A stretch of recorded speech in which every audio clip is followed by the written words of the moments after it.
अवसाद की छाया, गांव की सुंदरता अपने चरम पर थी। हरियाली से भरे खेत, पक्के रास्ते और रंगीन फूलों से सजे घर।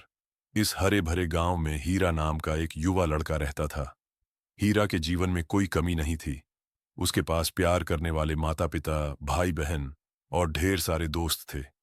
लेकिन हीरा के मन के भीतर एक अंधेरी छाया मंडरा रही थी, जिसे वह खुद भी नहीं समझ पा रहा था। वह अवसाद के दलदल में धंसता जा रहा था।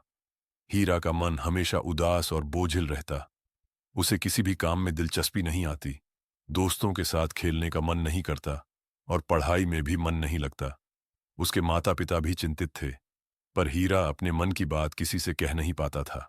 हीरा के जीवन में अवसाद की शुरुआत कैसे हुई, यह कोई नहीं जानता था। शायद यह उसके मन के भीतर ही पनप रहा था।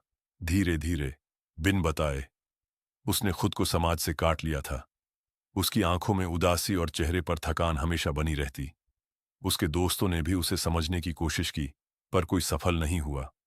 सहेली सुषमा ने कई बार उससे पूछा कि वह इतना उदास क्यों है, पर हीरा के पास कोई जवाब नहीं था। वह बस कह देता, पता नहीं। हीरा के माता पिता भी उसकी इस हालत से बहुत परेशान थे। उन्होंने डॉक्टर से मिलवाने का सोचा। डॉक्टर ने जांच करने के बाद बताया कि हीरा को डिप्रेशन है और उसे काउंसलिंग की जरूरत है। काउंसलिंग के सत्रों के दौरान हीरा ने अपनी भावनाओं को खुलकर व्यक्त करना शुरू किया। उसने अपने डर, असुरक्षा और अकेलेपन के बारे में बताया। काउंसलर ने उसकी बातें ध्यान से सुनी और उसे समझने की कोशिश की। धीरे धीरे हीरा ने महसूस किया कि वह अकेला नहीं है और उसकी भावनाएं सामान्य हैं। हीरा को अपने अवसाद से लड़ने के लिए खुद को मजबूत बनाना था। काउंसलर ने उसे विभिन्न तकनीकों के बारे में बताया, जैसे कि ध्यान, योग और अपनी भावनाओं को व्यक्त करने के लिए लेखन।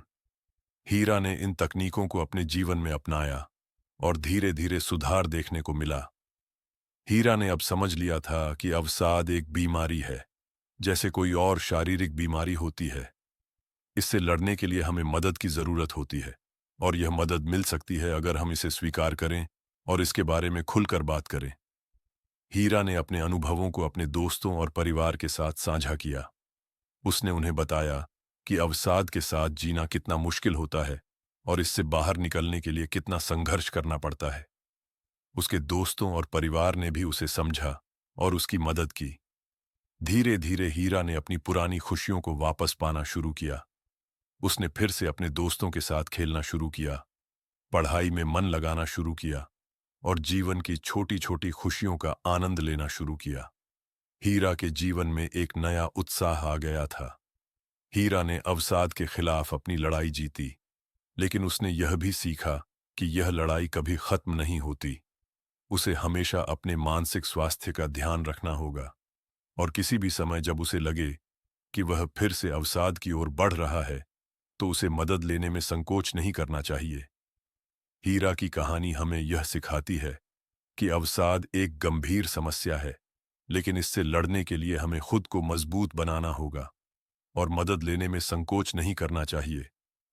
जीवन की कठिनाइयों का सामना करने के लिए हमें अपने दोस्तों और परिवार का सहारा लेना चाहिए और अपनी भावनाओं को खुलकर व्यक्त करना चाहिए।